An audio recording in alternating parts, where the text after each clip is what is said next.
जय भीम। आप सभी साथी इस वीडियो को पूरा देखें और इस वीडियो को ज़्यादा से ज़्यादा शेयर करें ताकि मैं बहुजन समाज की तमाम घटनाओं के बारे में आप लोगों को बता सकूं। जय भीम। हमारे देश में जिस चीज को सबसे ज्यादा खतरे में बताया जाता है वो है भारत का संविधान, और इसी संविधान की रचना बाबा साहब भीमराव आम्बेडकर ने की है। वर्ष 1891 में डॉक्टर आम्बेडकर का जन्म हुआ था और उन्हें भारत के संविधान का चीफ आर्किटेक्ट भी कहा जाता है। हमारे देश में डॉक्टर आम्बेडकर के नाम पर कई दशकों से राजनीति होती आई है और भारत में कुल मिलाकर छोटी बड़ी 2858 पार्टियां हैं, जिनमें से 200 जो खुद को आम्बेडकर के सिद्धांतों से प्रेरित बताती हैं और इनके नेता आम्बेडकर के नाम की ठेकेदारी करके सत्ता हासिल करने की कोशिश करते रहते हैं। लेकिन आज हम आपको यह बताएंगे कि इनमें से किसी ने भी आप लोगों तक आम्बेडकर के असली विचारों को पहुंचने नहीं दिया। आज हम डॉक्टर आम्बेडकर के कुछ ऐसे विचार लेकर आए हैं जिन्हें मानना तो दूर बल्कि भारत के लोगों ने ठीक उनके विपरीत काम किया है, और आप भी आज हैरान रह जाएंगे। इसलिए डॉक्टर आम्बेडकर के बधाई देना तो एक तरीके से एक परंपरा सी बन गई है और सभी लोग उसे निभा देते हैं, लेकिन डॉक्टर आम्बेडकर को ठीक से समझा कोई नहीं। असल में आजाद भारत को लेकर आम्बेडकर के जितने भी विचार थे और वो जिस तरह के भारत का सपना देखते थे, उन विचारों का कभी पालन हुआ ही नहीं। आम्बेडकर मानते थे कि कोई भी नेता देश से बड़ा नहीं होता और इसीलिए किसी भी नेता की मूर्ति लगाकर उसकी पूजा करना इस देश के नागरिकों के लिए सही नहीं होगा। यानी आम्बेडकर नेता करने के खिलाफ थे, लेकिन भारत के नेताओं ने इसी देश में आम्बेडकर की हजारों मूर्तियां बनवाई और उनके नाम पर चुनाव में वोट मांगे। और कुछ मीडिया रिपोर्ट्स के मुताबिक आज पूरे देश में सबसे ज्यादा मूर्ति डॉक्टर आम्बेडकर की ही है। और ऐसा नहीं कि डॉक्टर आम्बेडकर ये कहकर गए हो कि मेरी मूर्ति बनवाई जाए, बल्कि वो तो इसके खिलाफ थे। असल में उनकी प्रतिमाएं बनाकर अलग अलग पार्टियां वोट बटोरना चाहती हैं, अपनी मार्केटिंग करना चाहती हैं। और ये स्थिति तब है जब वहां से लगभग 80 साल 1943 को डॉक्टर आम्बेडकर ने कहा था कि वो मूर्तियों के उपासक नहीं है, वो उन्हें तोड़ने में विश्वास रखते हैं। इसी भाषण में वो ये भी बताते हैं कि उनके लिए यह कहा जाता है कि वो महात्मा गांधी और मोहम्मद अली जिन्ना से नफरत करते हैं, जबकि ऐसा नहीं है। वो गांधी और जिन्ना को नापसंद करते हैं क्योंकि वो किसी भी नेता की बजाय अपने देश से प्यार करना ज्यादा जरूरी समझते हैं। आम्बेडकर ने अपने इस भाषण में यह बात भी कही थी कि उन्हें उम्मीद जरूर सीखेंगे कि कोई भी नेता देश से बड़ा नहीं होता और नायक पूजा का सच भारत में हमेशा कठोर और दुर्भाग्यपूर्ण ही होगा। ये कहकर गए वो यह शब्द डॉक्टर आम्बेडकर के थे, लेकिन हमारे देश में इस पर जरा भी अमल नहीं हुआ और हमारे देश के नेताओं ने उन्हीं की प्रतिमाएं भारत में बनवाई और उन्हीं की नहीं। आज हमारे देश में सबसे जो बड़ी परंपरा है राजनीति में, वो नेताओं की प्रतिमा बनाना और हर जगह बनाकर इसकी परंपरा बन चुकी है। इसी तरह डॉक्टर आम्बेडकर ने खुद संविधान बनाते वक्त उसमें आरक्षण की स्थायी व्यवस्था नहीं की थी। 30 नवंबर 1990-48 को जब संविधान सभा में आरक्षण पर बहस हुई, तब आम्बेडकर ने कहा था कि आरक्षण लागू होने के 10 साल में इस बात की समीक्षा होनी चाहिए कि जिन्हें आरक्षण दिया गया है क्या उनकी स्थिति में कोई सुधार हुआ है या नहीं। उन्होंने ये भी कहा कि अगर आरक्षण से किसी वर्ग का विकास, आगे की पीढ़ी को आरक्षण का लाभ नहीं देना चाहिए। इसके पीछे उन्होंने ये वजह बताई। ये आरक्षण का मतलब बैसाखी नहीं है जिसके सहारे पूरी जिंदगी काट दी जाए। ये विकसित होने का एकमात्र एक अधिकार है। लेकिन हमारे देश में वोट बैंक की राजनीति की वजह से आम्बेडकर के इस विचार की गंभीरता को समझा नहीं गया और हमारे देश की राजनीति ने आरक्षण की व्यवस्था को स्थायी बना दिया। आज भारत में किसी पार्टी में किसी नेता में कि वो आरक्षण को बंद कर रहा है। यहाँ तक कि यह बात हम बार बार कहते आए हैं कि आरक्षण जिन लोगों को मिल रहा है उनके बारे में एक आकलन होना चाहिए, और अगर किसी एक परिवार को आरक्षण का मिल चुका है और वो परिवार अब इस स्थिति में आ गया है कि उसे अब इस बैसाखी की आवश्यकता नहीं है, तो फिर उसका आरक्षण बंद होना चाहिए और फिर ये आरक्षण ऐसे परिवार को मिलना चाहिए, ऐसे लोगों को मिलना चाहिए जिन्हें वाकई आरक्षण की जरूरत है, जिन्हें इस बैसी पार्टी की हिम्मत नहीं। अंबेडकर के जो अनुयायी हैं, अंबेडकर के नाम राजनीति कर रहे हैं, उनमें भी ये हिम्मत नहीं है कि वो डॉक्टर अंबेडकर के इस विचार को अपने लोगों के सामने स्वीकार कर ले।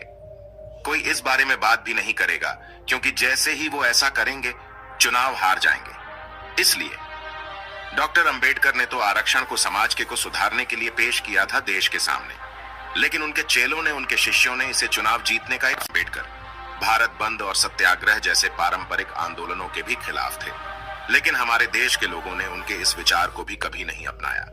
वर्ष 1949 में संविधान सभा में दिए अपने आखिरी भाषण में अंबेडकर ने कहा था कि भारत को अगर आगे बढ़ना है तो उसे प्रजातंत्र में विरोध जताने की उन परंपरा छोड़ना होगा जिनमें सत्याग्रह और असहयोग जैसे आंदोलन किए जाते हैं। उन्होंने कहा था कि जब लोग संवैधानिक अधिकार और पारंपरिक आंदोलन को विरोध के तरीके के रूप में अपनाएंगे तो फिर आजादी का कोई मतलब नहीं रह जाएगा। आपको अगर ठीक से समझना चाहें तो मैं आपको उनका यह भाषण पढ़कर सुनाता हूं, पर आपसे दरख्वास्त है ध्यान से सुने, तभी पूरी बात समझ में आएगी। डॉक्टर अंबेडकर कहते हैं, यदि हम लोकतंत्र को केवल रूप में ही नहीं वरन यथार्थ में बनाए रखना चाहते हैं तो हमें क्या करना चाहिए। मेरे विचारों अनुसार सबसे पहले हमें यह करना चाहिए, आर्थिक उद्देश्यों की पूर्ति के लिए हमें संवैधानिक रीतियों को दृढ़ता पूर्वक हम अपनाएं। इसका अर्थ यह है कि क्रांति की निर्मम रीतियों का हम परित्याग करें। इसका अर्थ यह है कि सभी ने अवज्ञा, असहयोग और सत्याग्रह की रीति का हम परित्याग करें। आर्थिक तथा सामाजिक उद्देश्यों की पूर्ति के लिए जब कोई मार्ग न रहे तब तो इन असंवैधानिक रीतियों का अपनाना बहुत कुछ रूप में न्यायपूर्ण हो सकता है, पर जब संवैधानिक रीतियों का मार्ग खुला हुआ है, रीतियों का अपनाना कभी न्याय संगत नहीं हो सकता। ये रीतियां अराजकता के सूत्रपात के अतिरिक्त और कुछ नहीं है, और जितना शीघ्र इनका परित्याग किया जाए उतना ही हमारे लिए अच्छा होगा।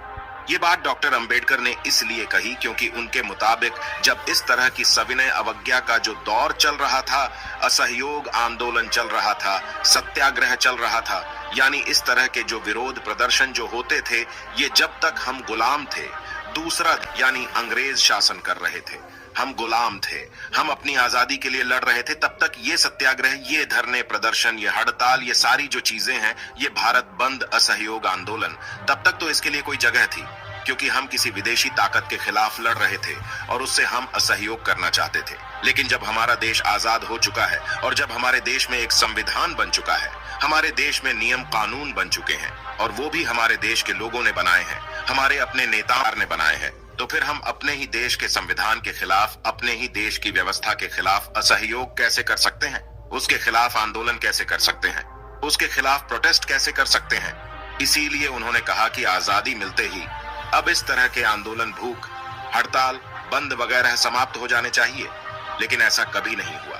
और आप देखते हैं कि आज भी हमारे देश में प्रोटेस्ट करने का जो तरीका है वही चल रहा है जो अंग्रेजों के जमाने में चलता था। होती है उसी तरह के बंद किए जाते हैं, चक्का जाम किया जाता है, असहयोग आंदोलन किया जाता है, धरने पर बैठा जाता है, विरोध प्रदर्शन किए जाते हैं, सड़कों को रोक दिया जाता है। इस तरह की चीजें आज भी की जाती है।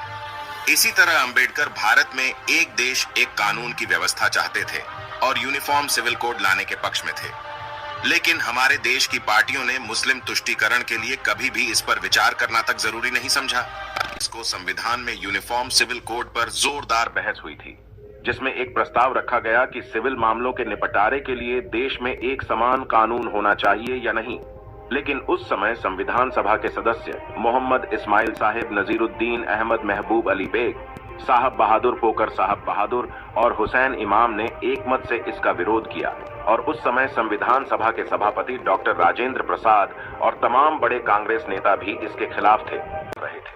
और उस दिन उन्होंने संविधान सभा में कहा था कि रूढ़िवादी समाज में धर्म भले ही जीवन के हर पहलू को संचालित करता हूँ, लेकिन आधुनिक लोकतंत्र में धार्मिक क्षेत्र अधिकार को घटाए बगैर असमानता और भेदभाव को दूर नहीं किया जा सकता। सोचिए डॉक्टर अंबेडकर कितने दूरदर्शी थे। उन्होंने 74 वर्ष पहले ही ये कह दिया था कि अगर देश को एक समान कानून नहीं मिला तो देश के सामने ऐसी खतरनाक स्थिति पैदा होगी जो आज हमारे सामने है। अंबेडकर ने इसके लिए संविधान में अलग से व्यवस्था की थी, जिसके तहत भारत के संविधान का आर्टिकल 44 ये निर्देश देता है कि उचित समय पर सभी धर्मों के लिए पूरे देश में एक समान कानून लागू होना चाहिए। डॉक्टर अंबेडकर जब तक जीवित रहे उन्होंने भारत की जाति व्यवस्था से जुड़ी कुरीतियों का हमेशा विरोध किया, लेकिन उनके नाम पर राजनीति करने वाली पार्टियां आज भी चुनावों में जातियों की सोशल इंजीनियरिंग करती है। आजकल आपने देखा होगा भारत की प्रयोग किया जाता है और नेता बड़े फख्र से बताते हैं कि हमने सोशल इंजीनियरिंग कर दी। आज भारत की राजनीति से जाति ऐसे चिपक जैसे ये कभी भारत को छोड़कर जाएगी ही नहीं। अंबेडकर को भारत की राजनीति में हमेशा से एक एक औजार की तरह इस्तेमाल किया गया और उनके नाम पर कई पार्टियों ने चुनाव भी जीते, सरकार भी बनाई दलितों के नाम पर। दलितों के उत्थान के नाम पर जो नेता आए उन्होंने अपने लिए बड़े बड़े बंगले बना लिए, सैकड़ों करोड़ हजारों करोड़ की प्रॉपर्टी उन्होंने बना ली और जीवन के हर ऐशो आराम उन्होंने अपने लिए इकट्ठा कर लिया दलितों के नाम पर। लेकिन एक सच ये भी है कि खुद अंबेडकर आजाद भारत का अपना पहला चुनाव हार गए थे। 1951 और 52 में हुए पहले लोकसभा चुनाव में डॉक्टर भीमराव अंबेडकर ने जवाहरलाल नेहरू की कांग्रेस पार्टी के खिलाफ शेड्यूल्ड कास्ट फेडरेशन नाम से अपनी एक पार्टी बनाई, जिसने देश भर के 10 राज्यों में 35 सीटों पर चुनाव लड़ा था। यह पहला लोकसभा चुनाव हुआ था तब की बात है, लेकिन उनकी पार्टी को 35 में से केवल 2 सीटें मिली थी और डॉक्टर अंबेडकर से चुनाव हार गए और वो चौथे नंबर पर रहे। उन्होंने अपना पहला चुनाव कांग्रेस के एक ऐसे उम्मीदवार से हारा जो बतौर सहायक उन्हीं के साथ काम कर चुका था, यानी अपने सहायक से ही चुनाव हार गए और कांग्रेस पार्टी के इस नेता का नाम था कर, यानी इस देश के लोगों ने ही अंबेडकर को चुनाव में हरा दिया। इसलिए एक बात समझने वाली है कि अंबेडकर का नाम इस्तेमाल करके चुनाव जीता तो जा सकता है, लेकिन अंबेडकर के सिद्धांतों का इस्तेमाल करते हैं और कुछ नहीं। अंबेडकर ने अपनी मृत्यु के बाद न जाने कितने नेताओं की जिंदगी बना दी, कितनी पार्टियों को सत्ता तक पहुंचा दिया, आज भी पहुंचा रहे हैं। कितने वोट उनको दिलवा दिए, लेकिन वो खुद चुनाव हार गए। इसलिए हार गए क्योंकि उनके जो विचार थे, उनके जो सिद्धांत थे वो सही थे, वो सच के साथ थे। और हमारी जो राजनीति है वो झूठ पर खड़ी हुई है, धोखे पर खड़ी हुई है, जिससे पता चलता है कि उस समय भी हमारे देश के बहुत सारे लोग अंबेडकर को एक नेता के तौर पर तो उन्हीं पार्टियों को देते थे जो मुस्लिम तुष्टिकरण की राजनीति करती थी।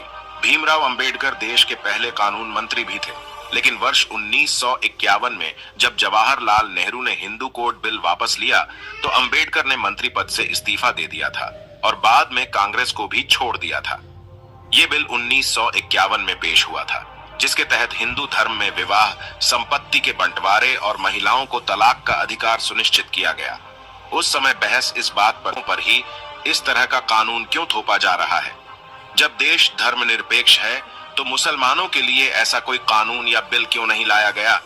ये सारी बहस पहले आम चुनाव के समय हो रही थी, इसलिए नेहरू ने इस बिल को टाल दिया, ये सोचकर कि इस पर कुछ भी अगर करेंगे तो चुनाव में नुकसान हो जाएगा।